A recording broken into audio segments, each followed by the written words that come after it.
The increase in professional and social demand, artificial lighting, and the use of electronics have robbed us of our required 7 to 9 hours of sleep. It is estimated that a quarter of adults and even a larger percentage of children are sleep deprived. You might not be surprised by this fact, but the health consequences of sleep deprivation might be more surprising. Hello everyone, my name is Shani Raghansi and I'm a registered dietitian. Today we will be talking about sleep deprivation and its effect on our health, weight loss, muscle gain, and we will also discuss a few lifestyle changes and dietary changes that we can do to improve our sleep. But firstly, how does sleep work? So, sleep is divided into two stages. The first stage that we call REM sleep and the second stage are non-REM sleep. So non-REM sleep is then further divided into three categories. The first one is our light sleep, then deeper sleep, and then our deepest sleep that we also call slow wave sleep. So this slow wave sleep is essential for body repair, namely for tissue regeneration, building muscle and bone, as well as improving or strengthening our immune system. REM sleep is more important for cognitive function, memory consolidation, and what was the last one? Emotional regulation. Did you guys know that? A study conducted in 2022 showed there was an association between bad sleep and the increased risk for obesity, increased risk for cardiovascular health issues, type 2 diabetes, and even premature death. When we don't get enough quantity as well as quality sleep, there's a disruption in the release of hormones. A hormone called ghrelin is increased, which stimulates our hunger, and a hormone leptin, which makes us feel full, is decreased. This reduces dietary compliance and leads to more snacking. Insulin sensitivity is also affected by reduced sleep, as well as cortisol levels, which is our stress hormone, is increased. The consequences of poor sleep causes a snowball effect. The less you sleep, the more weight you can gain. The more weight you gain, the less you sleep. Where does it stop?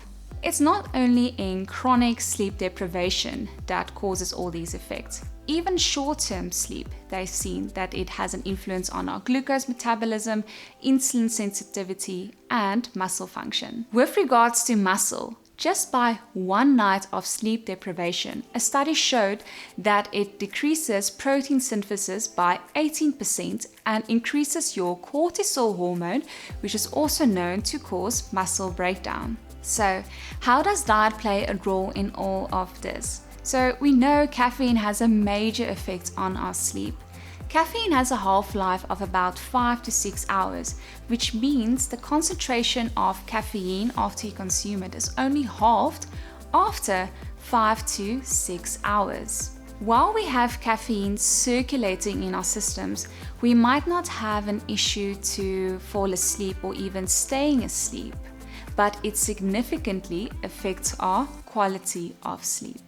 The intake of carbohydrates has also been associated with our sleep. The higher carbs we take in, the more REM sleep we get, but the less deep sleep. The lower amount of carbohydrate intake increases your deep sleep, but then increases your REM sleep. But for quality sleep, we need REM and deep sleep. So in conclusion, yes, the results of these studies were very interesting, but we need a moderate intake of carbohydrates just to make sure we get enough deep and REM sleep. It also seemed that the quality over the quantity of carbohydrates was more important.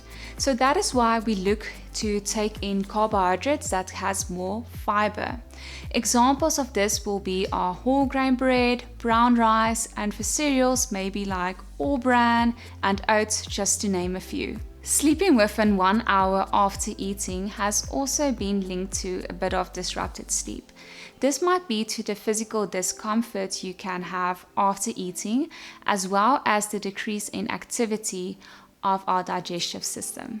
There are a few sleep-promoting foods, but the research is a little bit limited. Some vitamin and mineral deficiencies has also been linked with disrupted sleep. A hormone, melatonin, which is essential for sleep regulation, is inhibited by people who has vitamin B12 deficiency. Vitamin D deficiency has also shown to cause disrupted sleep, but more research is needed to show what is the exact relationship between vitamin D intake and sleep.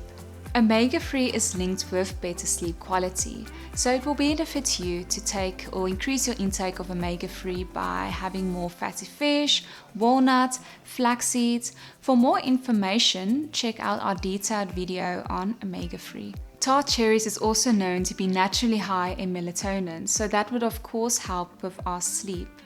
It has also antioxidative and anti-inflammatory properties, which will also be beneficial to your health. Exercise can also have an effect on our sleep, especially if we do vigorous exercise close to bedtime.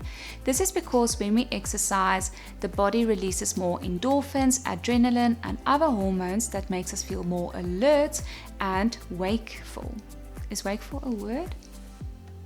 Yeah. I think it's a word, like a real English word. This is because our body releases endorphins, adrenaline, and other hormones that increases our wakefulness and alertness. So of course it's going to be difficult for your body to calm down and wind down before going to bed. Thank you for watching, guys. If you are watching this video and it's late, it's time to go to bed.